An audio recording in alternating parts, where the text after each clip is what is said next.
আসসালামু আলাইকুম, সবাইকে স্বাগত নতুন আরও একটি ভিডিওতে। আমরা এই মুহূর্তে আছি আলু কোল্ড স্টোর। আমার সামনে যে নৌযানটি দেখছেন এটি হচ্ছে সুরভি নয় লঞ্চ। দীর্ঘদিন যাবৎ সার্ভিসের বাইরে রয়েছে সুরভি নয় লঞ্চ। বর্তমানে এইভাবেই আলু কোল্ড স্টোরে পড়ে আছে অযত্নে। আপনারা দেখতে পাচ্ছেন যে নৌযানটির গায়ে শ্যাওলা এবং ময়লা ধুলোবালি জমে আছে। কোনো লোকের ভিতরে এখন থাকে কিনা জানি না। এত সুন্দর একটি নৌযান এইভাবে পড়ে আছে, সে কি আসবে নাকি হারিয়ে যাবে বা স্ক্র্যাপ হিসাবে স্ক্র্যাপ করে ফেলবে, সেটাই নিয়ে দুশ্চিন্তা রয়েছে সবার। সুরভি নয় লঞ্চ গত টিভিতে দেখছি সুরভি নয় কিন্তু চরমনায় মাহফিলের জন্য রিজার্ভ হয়, কিন্তু 2024 সালের শেষে যে চরমনায় মাহফিলে কিন্তু সুরভি নয়ের পরিবর্তে সুরভি 7 ট্রিপে যায় চরমনাইতে। সুরভি নয় কিন্তু পড়ে আছে এইভাবেই। অনেকে গুঞ্জন শোনা যাচ্ছে যে নৌযানটিকে স্ক্র্যাপ করে ফেলা হবে। সম্ভবত এখন ওই দোয়াশা রয়েছে। কীর্তনখোলা 2-এর ব্যাপারেও কিন্তু সেম ছিল, যে হঠাৎ নৌযানটিকে কিন্তু স্ক্র্যাপ করার সিদ্ধান্ত নেয় মালিকপক্ষ, তখন স্ক্র্যাপ করে ফেলা হয়। এভাবেই কিন্তু পড়ে থাকে। কীর্তনখোলা 2-10-এর মধ্যে কীর্তনখোলা 2 সবসময় চরমান মাহফিলে যেত, সেই হিসাবে কিন্তু সুরভি নয়ও কিন্তু একই দিকে হাঁটছে। সেও কিন্তু সার্ভিসের বাইরে, চরমনায় মাহফিলেও কিন্তু তাকে দেখা যাচ্ছে না। হয়তোবা সেও নদীপথ থেকে হারিয়ে যেতে পারে। সুরভি নয় আজকে দেখানোর চেষ্টা করবো সুরভি নয়ের যে কী অবস্থা রয়েছে। এটি হচ্ছে সুরভি নয় লঞ্চের ফন্ডেক। দেখতে পাচ্ছেন ময়লা ধুলোবাড়ি জমে নৌযানটি শেষ। এত সুন্দর একটি নৌযান সার্ভিসের বাইরে রয়েছে। দেখতে পাচ্ছেন যে ধুলোবালি জমে গেছে এবং ডেকোরেশনের যা ছিল ময়লা কালো হয়ে গেছে নৌযানটির। আর এটি হচ্ছে মেইন ডেক। মেইন ডেকেও কিন্তু একই অবস্থা। বিশাল একটি নৌযান দেখতে পাচ্ছেন, প্রায় 48 ফুট প্রস্থের নৌযানটি।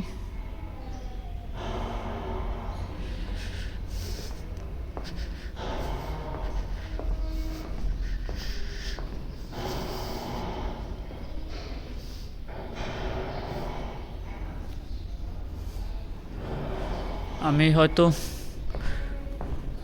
এটা নিয়ে বর্তমানে একটা ভিডিও করতেছি, হয়তোবা এটি আমার এই জাহাজের শেষ ভিডিও হতে পারে।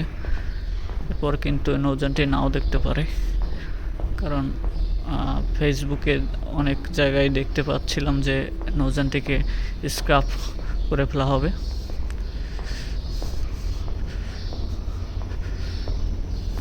এই হচ্ছে পিছনের অংশ।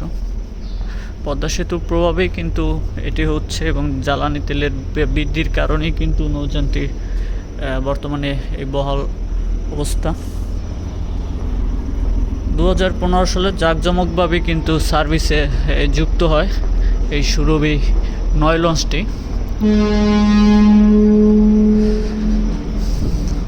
যে কোনো মুহূর্তেই কিন্তু নৌযানটিকে স্ক্র্যাপ করে ফেলা হতে পারে। এ হচ্ছে ইঞ্জিন রুম সুরভি নয় লঞ্চের। চেইন কপ্পর লাগানো হয়েছে কিসের জন্য শিওর বলতে পারবো না।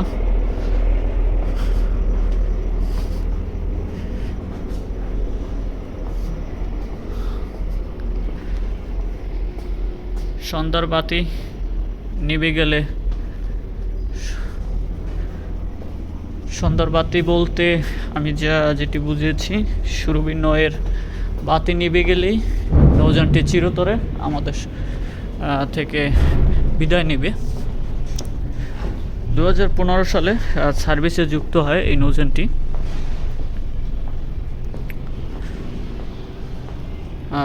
2024 সালে রোজার কোরবানির ঈদে সার্ভিসের পরে কিন্তু নৌযানটি সার্ভিসের বাইরে চলে যায়। বর্তমানে এভাবেই পড়ে আছে আলু কোল্ড স্টোরে। দেখতে পাচ্ছেন নৌযানটি কিন্তু একদম শ্যাওলা পড়ে গেছে।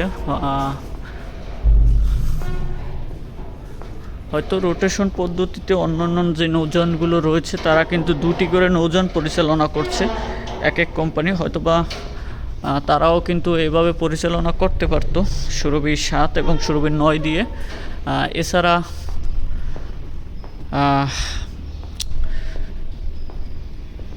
পরিচালনা করতে পারতো, কিন্তু তারা কিসের জন্য সেটি করলো না সেটা নিয়ে ধোঁয়াশা।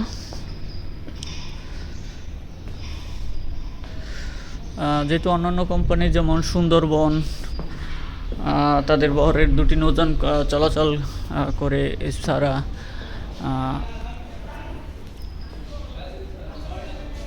শুভরাজ, আওলাদ, পারাবত এক ট্রিপে জাহাজ চলাচল করে। তারা কেন নৌযানটিকে রাখে নাই সেটা নিয়ে ধোঁয়াশাই রয়ে গেল, জানি না, মালিক পক্ষের ইচ্ছা যেটি। যাই হোক, আমরা